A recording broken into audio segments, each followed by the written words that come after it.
एक बार की बात है, पहाड़ियों के बीच बसे एक अनोखे गांव में राघव नाम का एक दयालु गांव का जमींदार रहता था।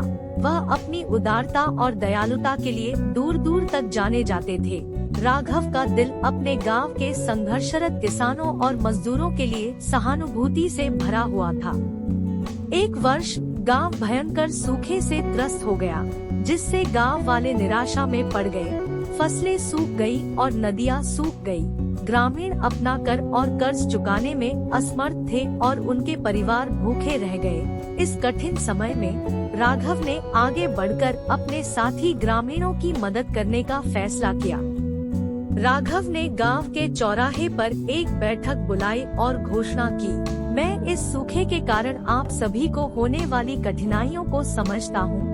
मैं इस कठिन समय में आपकी मदद करने के लिए जरूरतमंद लोगों को बिना किसी ब्याज के ऋण देने को तैयार हूँ। ग्रामीण कृतज्ञता से अभिभूत हो गए और राघव की सहायता लेने के लिए कतार में खड़े हो गए। उनसे संपर्क करने वालों में दो भाई अर्जुन और करण भी शामिल थे। वे दोनों किसान थे और उन्होंने अपने खेतों में निवेश करने के लिए पिछले कुछ वर्षों में राघव से काफी रकम उधार ली थी।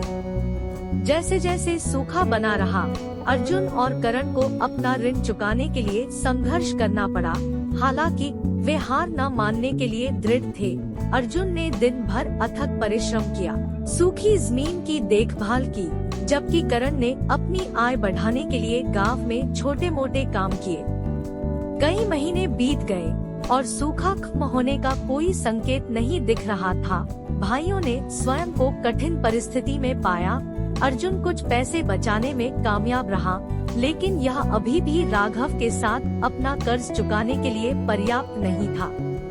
अपने भाइयों के समर्पण को देखकर और ऋण चुकाने में उनके द्वारा किए जा रहे अपार प्रयास को महसूस करते हुए अर्जुन ने राघव से संपर्क करने का फैसला किया। उन्होंने कहा, सर, हम अथक परिश्रम कर रहे हैं, लेकिन ऋण चुकाने में हमें उम्मीद से अधिक समय लग रहा है।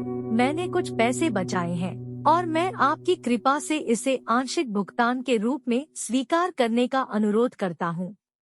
राघव अर्जुन की ईमानदारी और दोनों भाइयों की एकता से प्रभावित होकर मुस्कुराया और कहा, अर्जुन, ऋण चुकाने के प्रति आपकी प्रतिबद्धता और जो कुछ आपने बचाया है उसे देने में आपकी ईमानदारी आपके चरित्र के बारे में बहुत कुछ बताती है। मैं इस आंशिक भुगतान को स्वीकार करने को तैयार हूँ और तुम्हारा बाकी कर्ज माफ कर दो।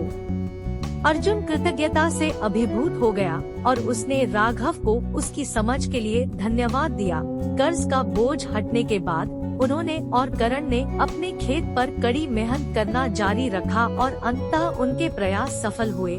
अगले वर्ष बारिश लौट आई और उनकी फसलें लहलहा उठी। भाई समृद्ध हुए और आरामदायक जीवन जीने लगे। अर्जुन और करण की कहानी गांव में एक प्रेरणा बन गई, जो कड़ी मेहनत, एकता की शक्ति और उनके उदार जमींदार राघव की दयालुता को दर्शाती है। इसने सभी को याद दिलाया कि विपत्ति के समय में एक साथ काम करने और करुणा दिखाने से सभी का भविष्य उज्जवल हो सकता है। और इसलिए गांव के बीचों बीच भाईचारे के बंधन और एक दयालु जमींदार की उदारता ने एक चुनौतीपूर्ण अवधि को आशा, लचीलेपन और मानवीय भावना की विजय की कहानी में